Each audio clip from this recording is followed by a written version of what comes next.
This is the 10-Minute Contrarian Podcast. This is VP.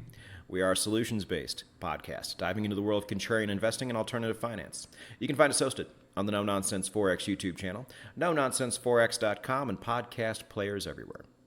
Episode 234 is brought to us by Blueberry Markets. Need I remind you, you can do everything on Blueberry Markets. You can trade directly from MT4, MT5, TradingView. You can trade Forex, metals, crypto, stocks, whatever you want. They have trade copier and PAM services to where you can build an empire off of your trading.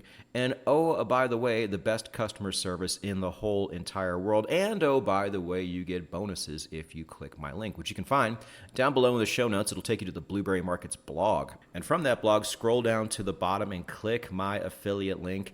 Get yourself signed up, get yourself in that ecosystem. Unless you're American or from a place like Iran, there's no reason you should not be doing most of your trading there or on Bybit. But get yourself into that Blueberry Markets ecosystem as soon as you can. I don't have a clever tagline for Blueberry. Just get your ass over there. It is the 10-Minute Contrarian Podcast, and you may have seen the title of this episode and thought I have completely lost my mind. I don't always have the most positive things to say, not about index funds, but the people who say that you should just throw everything into an index fund. Because the crazy part is they're often right in a lot of ways. Your average person should do that because the returns are quite good. And we're going to talk about those returns today. However, we here in Contrarian land can certainly do better. For example, if 2025 ended today, the returns on my stock portfolio are so amazing, and yours probably are too, that we could just really sit out the next 5-6 years, and our overall yearly performance would outperform every major index fund out there. That's the beauty of contrarian investing. And I know as far as my audience goes, I have hedge fund portfolio managers listening to me right now. I have people with barely 2 nickels to rub together listening to me right now. But I would wager to say that the majority of us could really use an extra boost in our overall account because almost nobody under the age of 55 has enough money to retire right now. So we need to get there a lot quicker. And that's the great part about contrarian investing is you actually can. And these cycles don't come around very often, so we need to catch the ones that are there. And we're doing our best to make sure we capture them. Whether it's in precious metals, whether it's in crypto, whether it's in anything involving energy, it can be done. You just have to, one, make sure you're an active participant in the market when it's happening. Don't sit on your hands. Don't invent reasons not to. And two, you have to have a long enough time window to allow these things to play out the way they're supposed to. It's the only way, unless you're trading, which is a whole other animal. But here on this investing podcast, that's what we do. Yet, you all know, we talk often about that special moment when it's time to finally cash out and admire what we've accomplished and how fast we have actually gotten to a respectable portfolio that we can just kind of sit back and earn great returns on, passively or semi-passively. This is where we get into our things like dividend stocks and bond funds and CEFs. Because returns in the 5 to 20% range probably don't excite us now because, truth be told, we need more. It's just unfortunate, but if we're ever going to get to a comfortable place financially, the majority of us need more. But when you finally get more, your mentality is going to change a bit. Maybe you still want to speculate a bit, but you're not going to do that with your whole account. You're only going to do it with part of your account. Maybe by then we can just do all of that on blockchain and then just go more old school with our nice, comfortable account, which we have amassed over time by winning in the more speculative markets. And the great news is when that moment comes, there are so many awesome options out there, and it gets even better if you even know some basic technical analysis. And yes, index funds should be a piece of that overall puzzle because the returns have really been quite good. We always say the average return on the S&P is about 11%. That number keeps going up because recently, at least, in the past maybe 10, 20 years, it's gone up more than that most of the time. And this is why the wealth divide in a lot of Western countries has gotten even wider, because assets have done so well, and most rich people own assets. And the other side of that equation, fiat currency, as we all know here, has done nothing but completely shit itself in the same amount of time. Now, we can sit here and complain about that all day, but it's not going to change anything. What we need to do is decide which side of the equation we want to be on. I don't know about you, but I didn't sit here and make all this money just to have it eaten away by inflation later on in life. And as much as we talk about dividend-yielding investments here on the 10-Minute Contrarian podcast, there is not a single dividend ETF out there which has outperformed the largest and most basic index funds in the United States.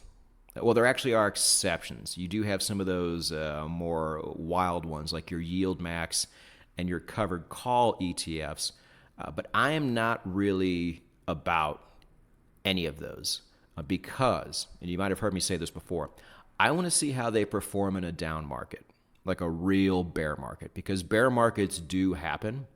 And we haven't really seen how these things perform in a market like that. And I'd be willing to bet a lot of them are swimming naked right now, and we just don't know it. But we will know it once that bear market comes, and I just don't want to be a participant, especially when you don't have to. A lot of those are mostly for hedge funds who just, their sole purpose for existing is to beat the S&P. If you want crazy upside return, just do what we normally do here on the podcast. You don't have to take chances like that, in my opinion. Now, speaking of how well they've done, let's see, I have this up on my phone so I wouldn't have to click back and forth. But what I did is I had to pick a time frame, so I just did something easy like 10 years. A lot of times when you see performance, the people who create these numbers try to get really cute. And they say things, well, ever since 2009, I'm like, oh, that's a weird year. Why'd you pick 2009? Oh, yeah, that's when the Great Recovery really started to take shape. So they're being manipulative there. It's almost like if they want to do the opposite and say, since 2007, right before the Great Financial Crisis. You can engineer your numbers to fit your narrative based on where you start. And so I'm not starting in the most perfect spot, but I figure in the last 10 years, let's start since 2015. Let's see how everything performed. So what I did, just went to AI and said, give me the top 10 ETFs by asset under management and give me the annualized total return. So some of these do give a small dividend out, and you have to factor that in as well, because even small dividends do compound and add up over time. Now, I almost forgot. What I would like everybody to do, if you can, is pull up your Rule of 72 chart. If you guys remember that episode, it was a big one. It is an essential core episode of this overall podcast. And you need to go there and pull up a chart that shows if you can compound this much, this is how long it would take to double your entire portfolio. Because you guys know, once you start hitting a certain level, every percentage point makes a really big difference. And that's going to be the game we play as we get older and start cashing out, our gold mining stocks and our more speculative cryptos into this more passive type of account. And if you remember that episode too, once you start getting into the 8 to 10% range, things really start getting tasty. And then as you go up incrementally after that, it just gets even better and better. But if we just take the big boys, the VOO, the SPY, the IVV, you're looking at, in the past 10 years, a 12.7% total return. It's incredible. And all you had to do is buy it and just keep it there. And the expense ratio is so low, and I think they do factor that in to the total return. You're going to be paying 3 basis points for all of these. It's just the best of everything. Now, if you want some even sweeter candy, there is one that outperformed. Well, actually, there's a couple that outperformed. The growth ETF, VUG, gave you a 15% return.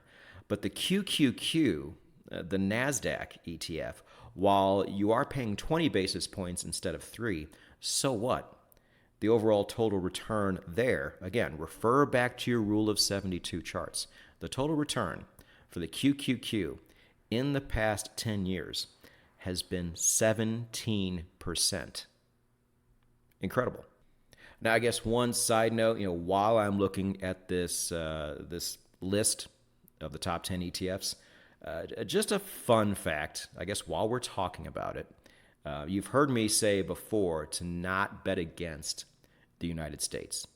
It's just not a bet I think anybody should make. Now, an ex-US ETF, which is going to be an ETF that doesn't have any American equities in it, is not a bad strategy in an overall portfolio. However, I just want to let you know that in the top 10, it is number, where are we? 7, ticker symbol VEA, Vanguard's FTSE Developed Markets ETF, which is pretty much everything minus the United States. In the past 10 years, has yielded you a 6.5% overall return. Just thought I'd share that. Now, why do these index funds perform so well? Especially the tech ones. I've never really been able to articulate it that well, but if you recall, also there is a book I recommended, I think this past year, called How Not to Invest by Barry Ritholtz. All of you should have this book, and all of you should be reading it. You should read it 3 times. It's an amazing book. He was able to really bring something to light that I had never thought of. And it really is a great job illustrating why these things perform so well over time and why they will likely continue to perform as well as they do. Everybody keeps pointing to the Magnificent Seven and saying, oh, it's an anomaly because these things are carrying the market. Well, they are, of course, but who's to say we won't have another Magnificent Seven later? And who's to say these companies still won't be as big and powerful in the future as they are right now? I mean, you don't know. But get this. The gains we have seen in the American stock market in the last century mostly came from a very small amount of stocks. I'm quoting right here from the book. It says, let that sink in for a moment. Only 1 in 25 companies are responsible for all stock market gains over nearly a century. The other 24 of 25 stocks, that's 96%, are essentially ballast. End quote. Now, by ballast, he doesn't necessarily mean they go down, but they're certainly not helping your portfolio go up. The only ones that actually help your portfolio go up are a select few stocks out there in the market. So this begs the question, how do you make sure you select them?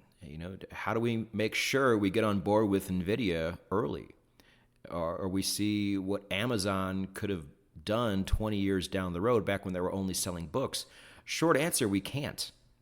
Here's the great part about these large index funds, the ones at the very top, is when you buy them, you no longer have to worry about finding those 1 out of 25, those 4% stocks that make everybody's portfolio go up.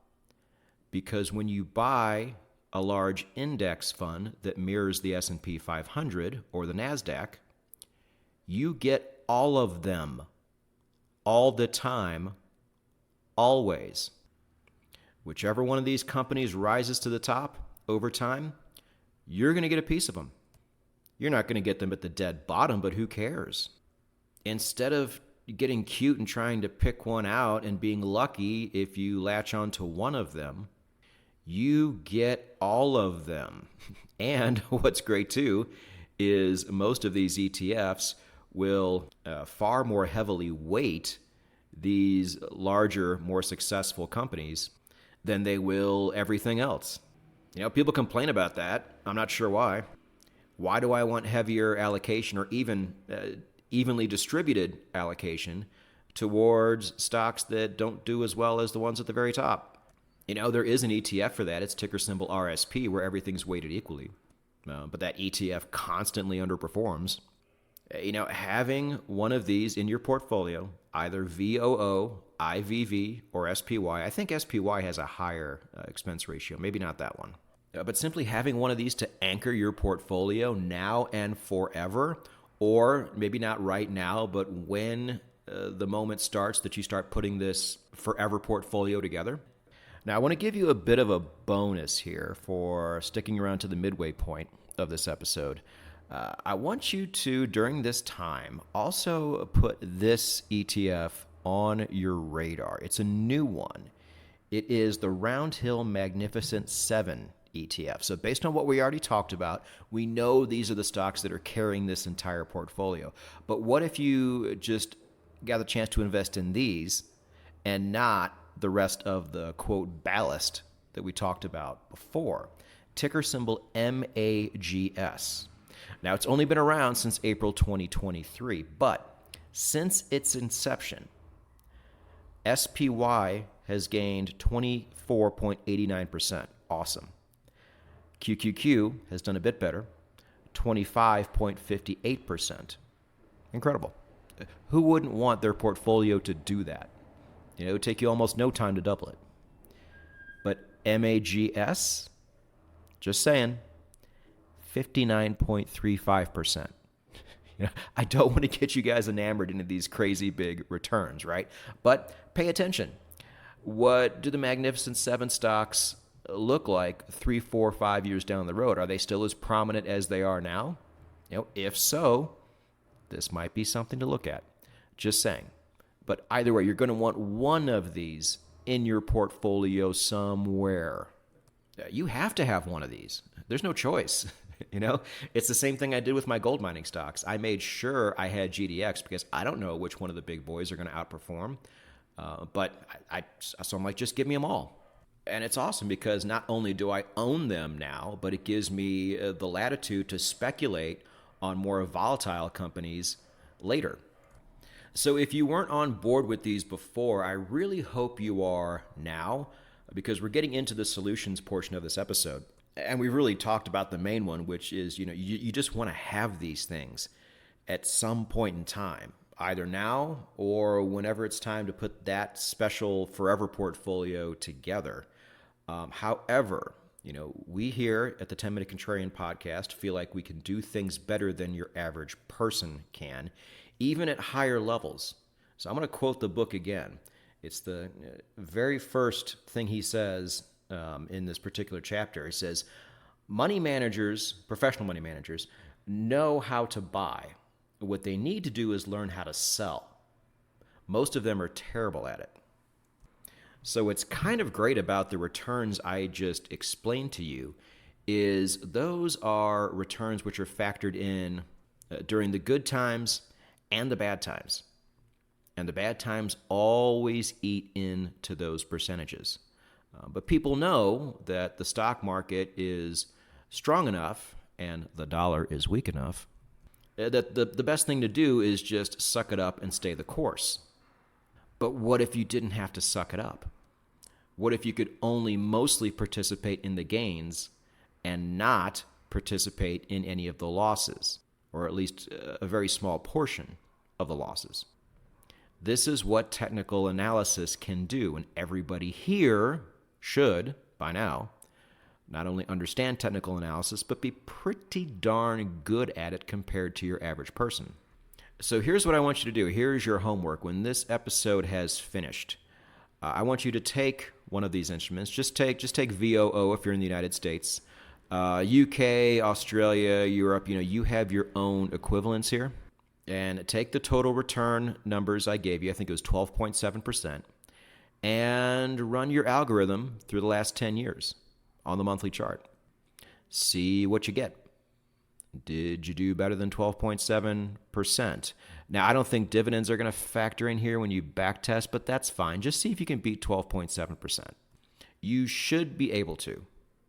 If you don't, well, then that's fine. You know exactly what you need to do. Just hold the damn thing. But there are very particular advantages you now have if your investing algorithm, as simple or as complex as it might be, can outperform that 12.7% in the past 10 years. And here's why I say this. There's a reason why on this podcast we talk about things like bond funds and CEFs and Bitcoin treasury companies. Because when you're backtesting, the assumption will be, if you're selling one of these indexes, that you are going straight to cash and making nothing and simply waiting for the market to come give you a buy signal. Well, that is essentially what we're doing, except for the cash part. All right? Down the road, not financial advice, don't do anything I say. However, once you sell these, you have some pretty good options with that cash that you now have. It doesn't just have to sit there and look at you and earn 0%. It can earn a lot more percent. Depending on what the overall interest rates are in the United States at the time, for example, there might be options out there which barely move and still give you a 4 to 5% return, maybe even more. We spoke before about these Bitcoin treasury companies, and now hopefully by the time we need this option, these companies will become more mature and we'll get a better idea of what they can produce. But ticker symbol STRC, their goal is to give 10.5% yield and only move between a $95 and $100 range. And recently, at least, even with the big drop in the price of Bitcoin, it's been able to do that. It sits at about $99 right now. And in the world of closed-end funds, there are funds out there which perform better when the market goes down. I will save that little tidbit for another episode, but just know they do exist, and they can give you anywhere from an 8 to 12% return and go up. I just feel like if you have any idea how percentages work and how compounding works, this is actually really exciting information. But it's just never talked about because, again, like we just said, even money managers, fund managers, registered investment advisors, hedge fund guys, they only know the buy side. They typically don't do both. If you not only know how to do both, but then also knowing how to make yield during the times when you sell, like nobody ever factors this in. Like Contrarians, you can get the absolute best of it here by simply following your charts. Portfolio optimization is going to be a really big deal in the future. It already is in present day. People pay good money for people who know how to do this. We already know. And it's so important because every little percentage point counts. So in the meantime, if you want to take this a step further, and I recommend everybody does, because for a little bit of work right now, you can set yourself up for life. Just know that when you do sell and you do get a little more creative because you have charts that other people don't have, you will likely be taxed on these transactions. Now, there are ways to combat this.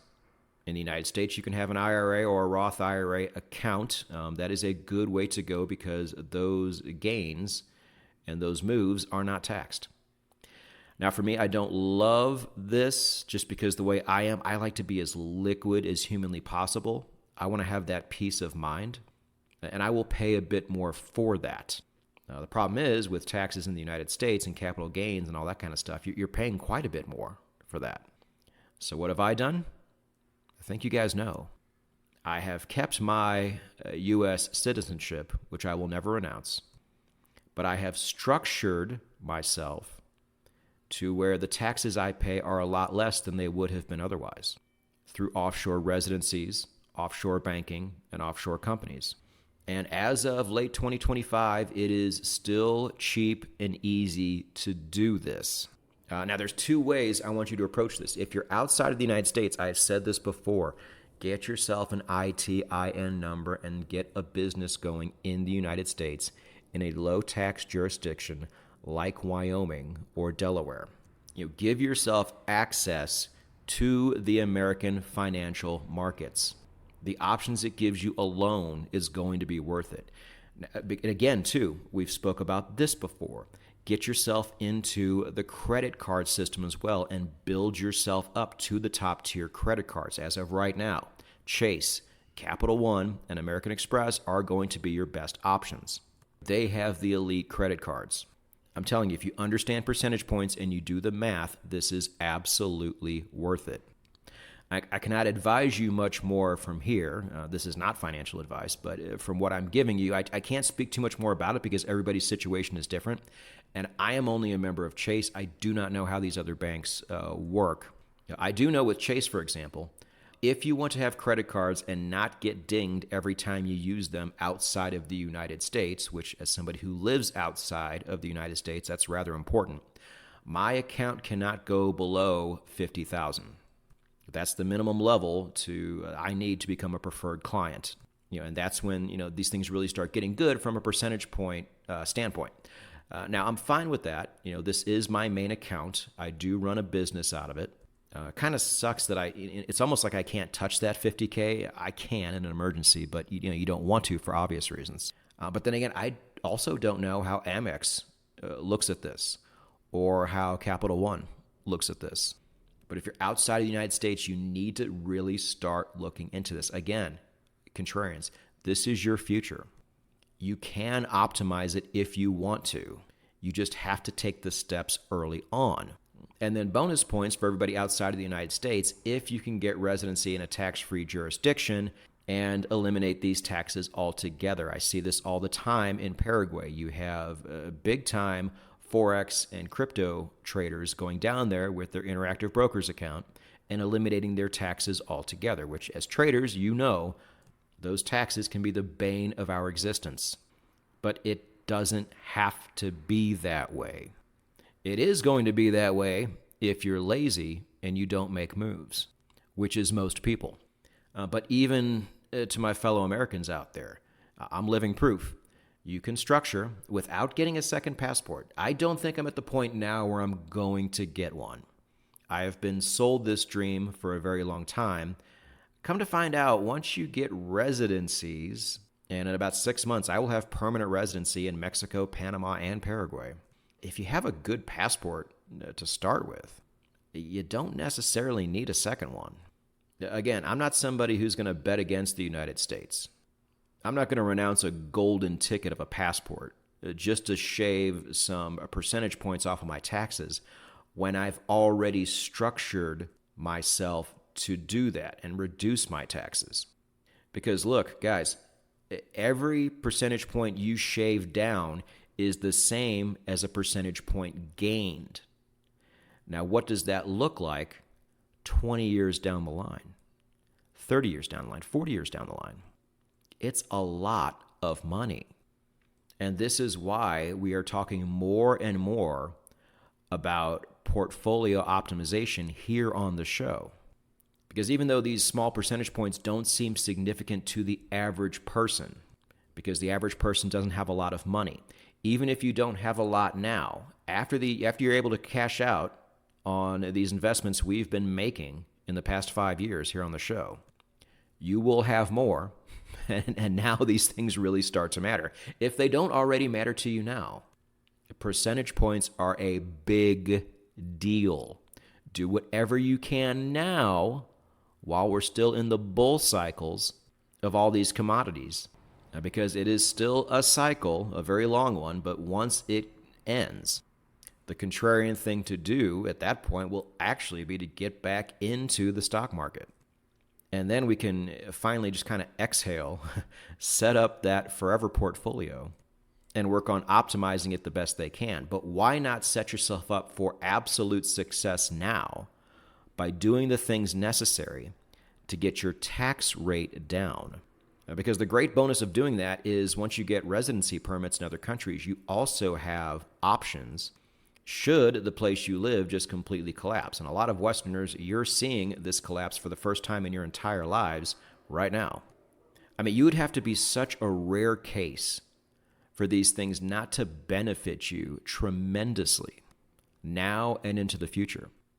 Yet most people are going to sit there and do nothing.